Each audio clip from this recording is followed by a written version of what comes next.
Hello guys, here Vinay Sharma, you are watching ultra classes. आज हम लोग लॉन्ग आंसर क्वेश्चंस का करने वाले हैं। हाँ, पहले थोड़ा सा इंट्रो कर लेते हैं कि हम लोग का क्वेश्चंस का सीरीज चल रहा था ना, वर्क पावर एनर्जी का। ठीक है, तो उसी का सेकंड पार्ट है ये, सेकंड पार्ट, जिसमें हम लोग लॉन्ग आंसर क्वेश्चंस को खत्म करने वाले हैं। ठीक है, इसमें आपका लिखा हुआ है सबसे पहला क्वेश्चन कि What are the quantities on which the amount of work done depend? जो आपका वर्क डन है वो किस किस पे डिपेंड करता है, हमें ये निकालना है। ठीक है, देखो आपको पता है वर्क का सीधा सा फॉर्मूला होता है फोर्स इनटू डिस्प्लेसमेंट, यही होता है। तो जाहिर सी बात है कि फोर्स पे डिपेंड कर रहा है आपका वर्क, एक आपका वर्क जो है डिस्प्लेसमेंट पे डिपेंड करता है। ठीक है, अब इन दोनों पे आपका जो वर्क है वो डिपेंड करता है, सिंपली हो गया। अब उसके बाद बोला है how are they related to work, ये वर्क से रिलेटेड कैसे हैं, दे रिलेटेड टू वर्क, कैसे रिलेटेड है।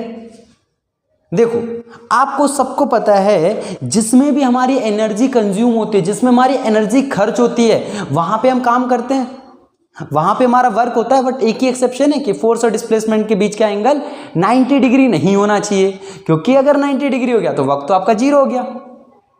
तो अगर किसी ऑब्जेक्ट को आप जितनी ताकत से खर्च कर, मतलब कितनी ताकत से धक्का दे रहे हो, तो वही तो फोर्स हुई। अब उतनी फोर्स में जितना वो खिसक गया, खिसकने का मतलब जितना वो अपनी बॉडी से डिस्प्लेस हो गया, जितना एक जगह से, उसको कहते हैं वर्क। तो अब आपको पता चल गया फोर्स और डिस्प्लेसमेंट आपके उससे अटैच कैसे हैं, कैसे डिपेंड करते हैं।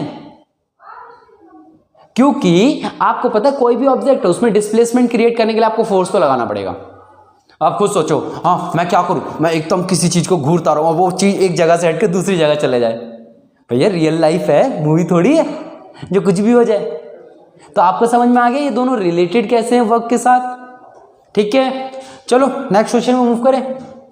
ठीक है, उससे पहले देख लो यार कि इसको लिखोगे कैसे, यही ना, यही दिक्कत आ रही होगी आपको। हाँ, कि because to do work there must be displacement, वहां डिस्प्लेसमेंट होना बहुत जरूरी है। एंड फॉर डिस्प्लेसमेंट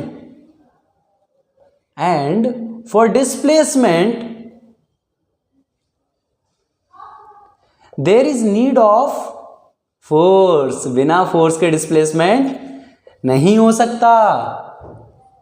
एक बात बताओ यार, आप लोग छत से कूद जाओ, कूद जाते हो तो आपने कोई फोर्स लगाई नहीं, तब उसमें डिस्प्लेसमेंट कैसे हो रहा है? बोलो कहाँ डिस्प्लेसमेंट हो रहा है भैया? अरे यार ये रे आप छत पे, ये रही बिल्डिंग, यहां से कूद जाओ, ये डिस्प्लेसमेंट नहीं हुआ आपकी बॉडी में? हुआ ना? तो इसको कहते हैं ग्रेविटेशनल फोर्स। ग्रेविटेशनल फोर्स की वजह से हुआ डिस्प्लेसमेंट, है तो फोर्स का टाइप ही। क्लियर हुआ? चलो अगले क्वेश्चन में मूव करें। ठीक है, चलो चलते हैं अगले क्वेश्चन की तरफ। हाँ, तो कहाँ गया यार, ये रहा। अगला क्वेश्चन देखो आपका क्या कह रहा है, न्यूमेरिकल है। न्यूमेरिकल तो बहुत इजी होते वैसे भी। देखो आपसे बोला क्या गया है, a load of 100 kg is pulled up to 5 metre. जैसे लोड का मतलब पता है क्या होता है, कोई भी चीज, कोई भी वजन। ठीक है, वजन मतलब आपको मास दिया है, गिवन डेटा लिख लो यार पहले, given mass is equal to 100 kg, जिसको 5 मीटर ऊपर तक खींचा गया है। फॉर एग्जांपल ये रही आपका, मान लो क्या बोले, जैसे ये रहा ऑब्जेक्ट। ठीक है, जैसे ये एक बंदा खड़ा हुआ है कोई, उसने यहां से एक पत्थर उठाया, मस्त वाला पत्थर को उठा के 5 मीटर ऊपर तक ले गया। हाँ, जैसे मार्कर मान लो 5 किलो का, ऐसे मैंने उठा, सॉरी कितने का है, 100 किलो का है मार्कर। ठीक है, इसको मैं उठा के 5 मीटर तक ले गया, ऊपर तक ले गया। तो उसी की बात कर रहे हैं। ठीक है, उसने बोला इसमें आपने काम क्या किया। ये लो यार, क्या पूछ लिया, बोला कि कितना काम किया आपने। काम निकालने का यहाँ पे सीधा सा तरीका है। क्या तरीका है? हाँ, आपको सीधा सा पता है वर्क इज इक्वल टू क्या होता है, फोर्स इंटू डिस्प्लेसमेंट होता है। फोर्स इंटू डिस्प्लेसमेंट होता है। अब बोलो भैया फोर्स तो पता नहीं हमें, अब क्या करें यार, हमें तो पता है फोर्स बराबर ma भी तो होता है, ma। चलो इसको अलग से निकालते हैं, इसको यहीं पे छोड़ो। फोर्स बराबर ma होता है। अब बोलोगे एक्सीलरेशन नहीं पता। यार देखो, आप ग्रेविटी के अगेंस्ट उठा के ले जा रहे हो, ग्रेविटी की उठा के ले जा रहे हो ना, तो एक्सीलरेशन ग्रेविटी वाला लगेगा, तो फोर्स बराबर क्या हो जाएगा mg। या आप सीधी सी बात है यार, ग्रेविटेशन में आप पढ़ के आए हो ना, वेट बराबर mg, जब उठा रहे हैं तो उसका वेट लगेगा ना, तो आप ये लगा लो, इसको छोड़ो, दोनों का वैसे साइंस एक ही था। तो m कितना दिया, मास 100 दिया है, ग्रेविटी ने कितना बोला यूज करने को, 10 बोला यार, 10 है ना। वो लोग भैया देख क्या रहे थे यार, 9.8 भी तो यूज कर देते ना कभी कभी, इसलिए देखना जरूरी हो जाता है। 1 1 2 1 3 0 1000 क्या होगा, न्यूटन। ठीक है यार, फॉर्मूले में वैल्यू पुट कर दो बस, 1000। डिस्प्लेसमेंट कितना हो रहा है, 5 मीटर। आंसर कितना हो गया, 5 × 1000 कितना हो गया, जल्दी बोलो यार, 5000 जूल। क्लियर हो गया, 5000 joule.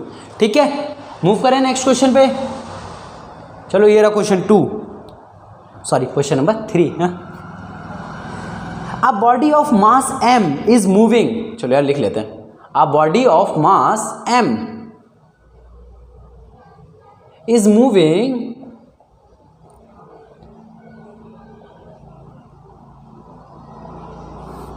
with a velocity of 5 metre per second. 5 metre per second के स्पीड से कोई भी आपका ऑब्जेक्ट मूव कर रहा है। ठीक है, उसके बाद बोला क्या गया, इसकी काइनेटिक एनर्जी दे दी यार आपको, इन्हें बोल दिया it's kinetic energy is 25 joule. उसके बाद बोला अगर मैं इसकी वेलोसिटी डबल कर दूं, वेलोसिटी डबल, यार ये क्या कर दिया इनने, अगर वेलोसिटी डबल कर दें तो इसकी काइनेटिक एनर्जी क्या होगी। ये लो यार, क्या पूछा है क्वेश्चन में, तो कितना इजी है, आपको पता है। देखो चलो लिखते हैं एक बार, काइनेटिक एनर्जी एक बात बताओ, फॉर्मूला क्या होता है आपके पास, 12mv² होता है कि नहीं होता, बताओ जल्दी बोलो, होता है। ठीक है भैया, अब काइनेटिक एनर्जी जब फॉर्मूला 12mv² है तो उसको सॉल्व करें, हाफ सॉल्व करने की जरूरत क्या है, पहले सेकंड वाली का लिख लेते हैं, जो नई काइनेटिक एनर्जी आएगी, देखते हैं उसमें क्या ही है। इसको डैश लिख लें क्योंकि नई काइनेटिक एनर्जी है, which is equal to what, 12m, velocity कितनी कर दी, डबल। अगर पहले v थी तो अब कितनी हो गई, 2v हो गई, इसका स्क्वायर करोगे तो कितना आ गया, kinetic energy dash is equal to 12m into 2 का स्क्वायर करो कितना हो जाएगा, 4v²। अब 2 2 जा 4, मतलब कट जाएगा ना, तो 2 × m कितना हो जाएगा, 2mv²। तो यार यहां से कंफ्यूज हो जाते हैं बच्चे। ठीक है, तो आपको इसको कटिंग ही नहीं करनी, बोलो कटिंग ना करें भैया, कहना क्या चाहते हो आप, देखो दोबारा करते हैं इसको। पता है कैलकुलेशन इजी करने के तरीके होते हैं, देखना कितनी आसानी से हो जाएगा। 12m इंटू 4v², यहाँ तो कोई दिक्कत थी, 2 2 जा 4, कोई दिक्कत नहीं थी। ठीक है भैया, 4, मैं इस 4 को आगे ले गया, 12mv², ये लिख सकता हूँ मैं, इससे देखना एकदम कैलकुलेशन कुछ बचेगी ही नहीं। अब ध्यान से देखो, ये काइनेटिक एनर्जी का फॉर्मूला आ गया, जिसकी वैल्यू आपको 25 जूल गिवन है। देखो अब हो गया, काइनेटिक एनर्जी डैश 4 इंटू कितना कर दो, 25, आंसर कितना आ जाएगा, 100 जूल। क्लियर है, एक बार में हो गया ना, कितना सिंपल है, सिंपल है। ठीक है, अब इसी में आप चाहो तो अलग तरीके से भी कर सकते हो यार, कि इसमें पहले आप मास की वैल्यू निकालो, ऐसे भी कर सकते हो आप। देखो देख करके देखे एक बार, कहना क्या चाहते हैं हम इसमें ये कहना चाहते हैं कि जैसे कि मान लो, पहले आप इसी का स्क्रीनशॉट ले लो। ठीक है, अब इसको दूसरे तरीके से करते हैं, जैसे नई काइनेटिक एनर्जी है हमारे पास, आप चाहो यहीं पे खत्म कर सकते हो यार। ठीक है, जिसको इंटरेस्ट हो वो सुने, नहीं तो स्किप कर दो वीडियो को आगे। ठीक है, देखो काइनेटिक एनर्जी जो डैश है वो उसमें क्या हो जाएगा आपका, आपको पता है 12m इंटू में 4v² था। अगर मैं इसकी कटिंग कर दूंगा तो क्या फर्क पड़ेगा, देखो 2mv² आ गया। अब यार मुझे mv² की वैल्यू चाहिए, mv² की वैल्यू चाहिए ना। अब यहाँ पे देखो काइनेटिक एनर्जी 25 गिवन है, तो 25 इज इक्वल टू 12mv² आ जाएगा। ठीक है भैया, आ जाएगा, 2 डिवाइड में इधर जाके mv², 25 2 जा 50 mv² आ गया आपका। mv² की वैल्यू कितनी आ गई, 50, पुट कर दो 100 जूल।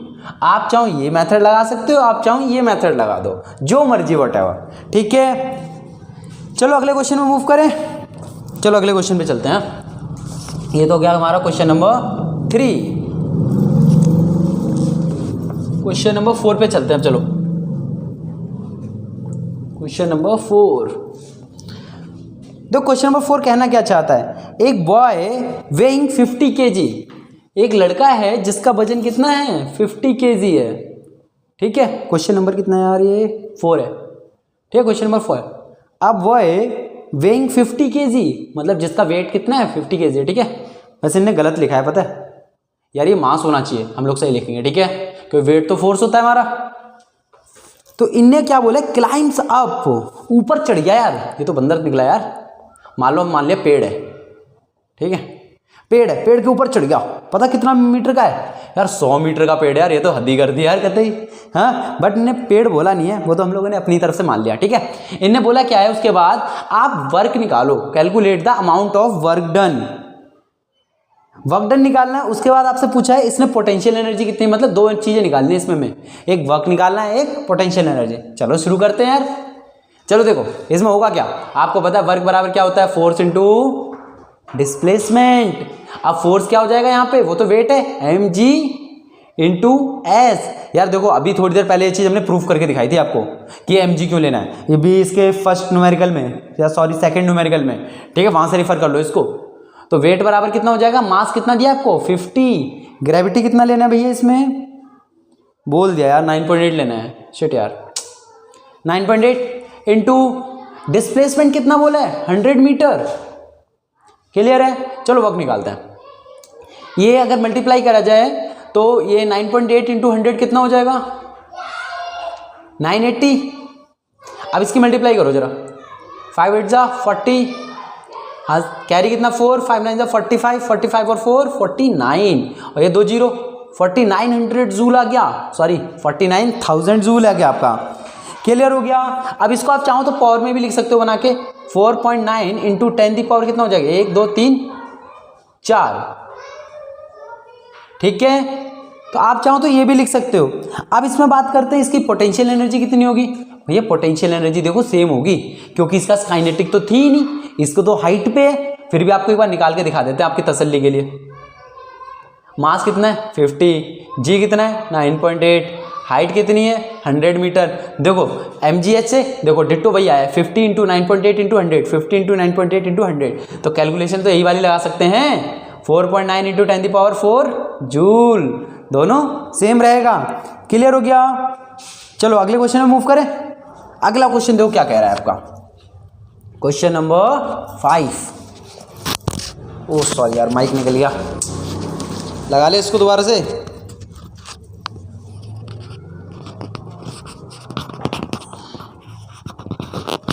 चलो स्टार्ट करते हैं।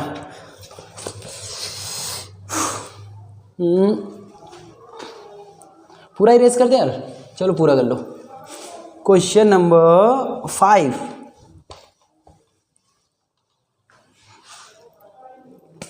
क्वेश्चन नंबर 5 क्या देखो,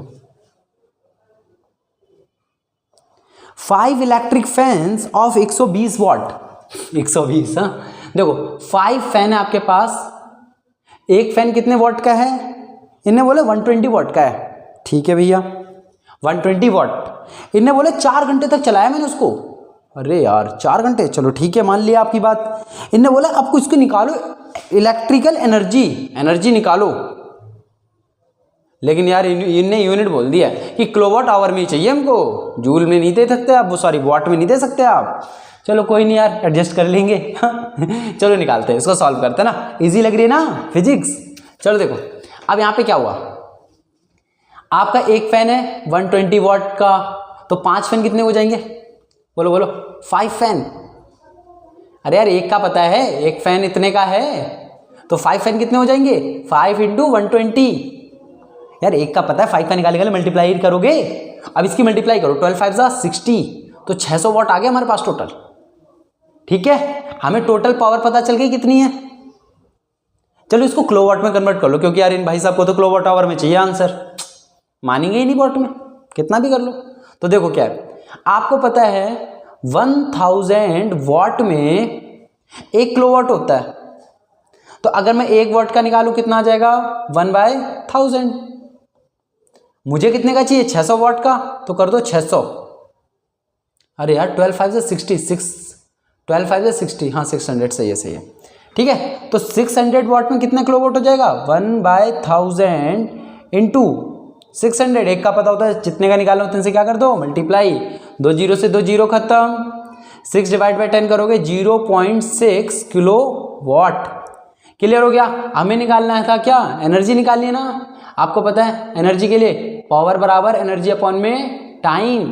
अब टाइम डिवाइड में इधर जाके मल्टीप्लाई, डू इट फास्ट, जल्दी जल्दी करो कैलकुलेशन। पावर की यूनिट कितना दिया है 0.6 किलोवाट, यही दिया ना पावर। टाइम कितना दिया है 4 घंटे दिया है, 4 घंटे into 4 is equal to energy. ठीक है, अब इसको सॉल्व करो कैलकुलेशन यार, मल्टीप्लाई तो है 6 4 24, 2.4 यूनिट क्या होगी किलोवाट आवर। क्यों, इसकी यूनिट किलोवाट, इसकी यूनिट आवर, दोनों की मल्टीप्लाई करोगे एनर्जी कितना आ गया 2.4 किलोवाट आवर्स। ठीक आ रहा है ना हमारा आंसर, एकदम परफेक्ट। आपको एक जनरल नॉलेज की बात पता है 1 किलोवाट आवर को हम 1 यूनिट भी बोलते हैं। जो घर में आप मीटर देखते हो उस टाइम बोलते हैं ना 1 यूनिट आया बिल, 1 यूनिट 2 यूनिट, तो ये वही होता है। क्लियर हो गया। मूव करें नेक्स्ट क्वेश्चन पे। Let's have to move next question. चलो स्टार्ट करते हैं लास्ट क्वेश्चन आज का।